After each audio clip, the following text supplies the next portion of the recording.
Hi అండి. కొంతమంది అనుకుంటారు యూట్యూబ్ ఛానల్ స్టార్ట్ చేయగానే వీళ్ళకేంటి డబ్బులు వచ్చేస్తున్నాయి, ఎన్ని వీడియోస్ అయినా పెడతారు, పనా పాట అని చాలామంది అనుకుంటారండి.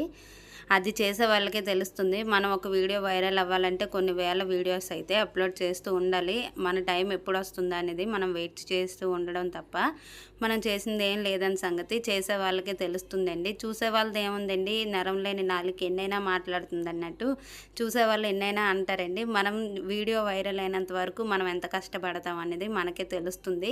ఎప్పుడనేది ఒకసారి సక్సెస్ వస్తుందా రాదా అని వేచి చూస్తూ ఉండగానే ఈ చూటుపోటు మాటలతోనైతే జనాలు చాలా కుళ్ళిపోతూ ఉంటారనమాట. వీళ్ళకి ఏంటి యూట్యూబ్ చేసేస్తున్నారు, డబ్బులు వచ్చేస్తే ఎన్ని మాటలైనా చెప్తారు, ఏవైనా చేస్తారా అని అనుకుంటారు. అలాంటివన్నీ పట్టించుకోకుండా మనం వీడియోస్ అనేది స్టార్ట్ చేసిన దగ్గర నుంచి మనకు సక్సెస్ వచ్చినంత వరకు మనం చేయగలిగితేనే మనకి ఏదో రోజుకి సక్సెస్ అనేది వరిస్తుందండి. ఇది నేను నమ్మే సిద్ధాంతం. మీరేమనుకుంటున్నారని కామెంట్ సెక్షన్